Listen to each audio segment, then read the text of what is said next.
Welcome back to our remaining moments with Matt Goss. We're here at Caesars discussing very, very intellectual things like the highlights of avocado in a chicken salad. We really do have some marvellous conversation. I have a genuine concern that I think that there should be equality in salad, and avocado is just placed on the top of the lettuce like it's a stepchild, and it should be mixed in with the rest of the family. I mean, is that too much to ask? Is this what you do then every day, just eat chicken and lettuce, and this is how you look so slim? I give the illusion of looking slim. Naked, I mean, if I weren't wearing 3 pairs of Spanx right now, I couldn't get in this 32 waist pair of pants. No, I mean, I'm not svelte and slim. I'm just a regular 40-year-old fella that worries about like everyone else. I just have to watch what I eat. You know, like, all I want to eat is bread and butter.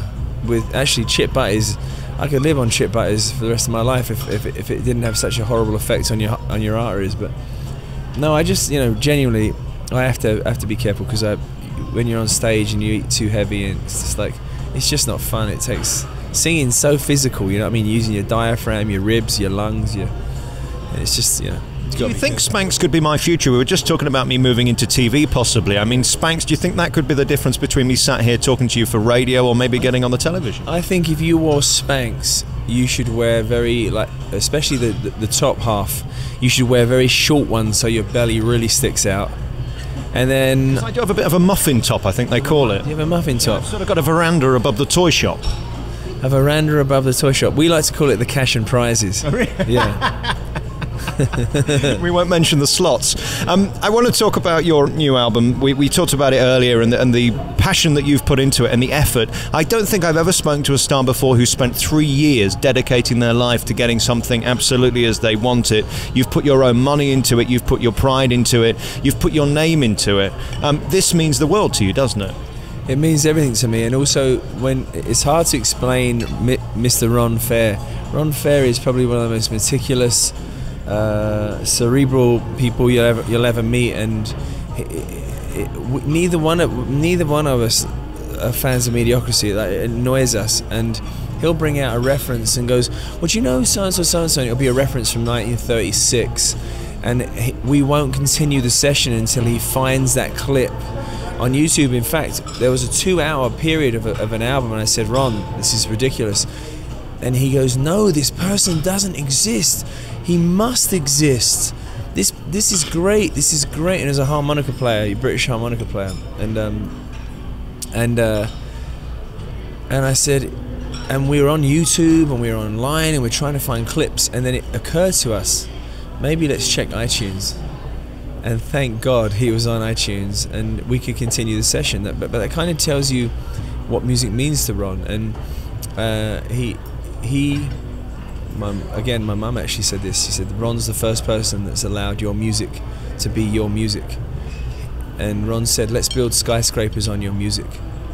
And that's what we've done. And the best way I can say it is that I'll be doing backing vocals for 5 hours, and then we'll get to a piece of a song, and in our hearts we know we really need another 5 hours, and then so we'll do another 5 hours. And when it's that difference between saying, "No, that sounds good enough," or it does, or it sounds perfect. And the guy that's mixing the record is a guy called Peter Mokran, who is also world class. And we're all in this vacuous kind of space of getting this thing finished. We've got nothing else really exists for us at the moment. It's kind of a beautiful place to be. How do you know when to stop, though? There's got to be a point where it's magnificent, it's perfect, because you can overproduce, you can over-record. Sometimes the first take of that slight roughness in the voice or the vibrato might be the thing that people love the most. There's got to be a point, hasn't there, when you say, "Okay, we're just going to have to leave it now"? No, I totally agree with you. Listen, don't get me wrong. I can't bear if it's completely perfect, especially vocals. I mean, vocals have to be soulful. I'm talking about the logistics of getting orchestras and brass players and arrangements and stuff like that. This is what I'm talking about.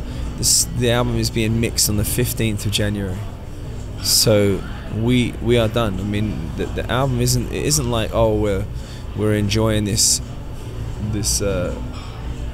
frivolous journey of like, let's just do whatever we want. No, we're trying to make a record that incorporates tomorrow and yesterday in a way that makes us happy. You know, there's music from the past that I adore, and but I also want to make a record. I want to create. There's 14 songs. I don't know if there's gonna be 14 songs on the album, but there are 14 original songs, and me and Ron both believe that all of them are standards. So, and it's cross between Elvis and Frank and Stevie, and it's Sting, everything, Police, you know, everything I've loved in music. It's got a piece of. This means the world to you. You've put everything into it. Are you being a genius in doing this, or are you risking what you've already sort of achieved? There's a big gamble here. I mean, you talk about the casinos being full of gamblers on the slots. You're gambling your reputation, you're gambling your money, you're gambling everything, aren't you? There's not one single piece of my body that thinks this. No, there's not one piece of my body or soul thinks I've made a mistake. This record is beautiful, and it's one of many. Let me add that. This is just the record that I've always wanted to make, and I've been able to do it. And I've been able to work with the producer that I've always wanted to work with. And my management company at Vector have been responsible for careers of Bon Jovi, Kings of Leon, all the way through to Kesha. I mean, they're my managers, and and my team. My agent's a CAA, and you don't have a team like that if you're making mistakes. And that's before the record's out. So there's not a doubt in my mind. Self-investment is, in anyone that has their own business, self-investment is terrifying. But if you truly believe in what you're doing, it's just the closer I get to the finishing this record, the less terrified I am. When people say to me, what's Matt Goss like? I firstly say he's a nice guy, which is always surprising to people because you were so cocky back in the day and you had the world at your feet. Were we? I think you were. I mean, from a guy's point of view, watching you on stage, you were cocky. I mean, you were kings of the castle. You had every right to be. I mean, you were the biggest stars in the day, weren't you? I don't know. I remember a really sad comment that somebody said to my brother. They said, "Are you really this nice?" I think I was an 18-year-old guy that had hits. I lost a ton of money. I think I've always been a respectful human being. I think my mum would have kicked my ass if I wasn't. I think what the problem was is I think it was a story made in journalistic heaven when people that are so successful and so wealthy fall from such a great height. It is the perfect tabloid fodder and I think that's what happened. Also, from a chubby ginger point of view, there's a huge resentment that I wasn't you. I mean, to have that amount of popularity and fame and girls after you, I said to you last time, if I could just be your private parts for half a day, it would be marvellous. Well, I'm glad you said that, because if I was your private parts for a day, I'd be scratching my balls all day long. But please don't refer to my half an inch and dozen wrinkles again, because it's not nice. Obviously, when you're fully aroused, that is. Yes, indeed. Yeah, I think the bottom line is, jealousy is the destroyer of dreams. Fear is the destroyer of dreams. Anyone that knows me, I think pretty much since I was a kid, anyone that knows me, I don't want to be the only guy at the traffic lights with a nice car.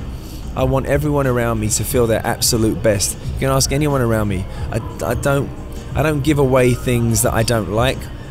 I don't like that. If I love something and somebody really loves it, I get immense pleasure in giving things. I'm not trying to in any way defend myself. It's just the way I live my life. I love people around me feeling the best they can. And I can give you my word on this. If you don't compete with your friends and you just want the best for them and they want the best for you, there are going to be times when your friend is doing better than you.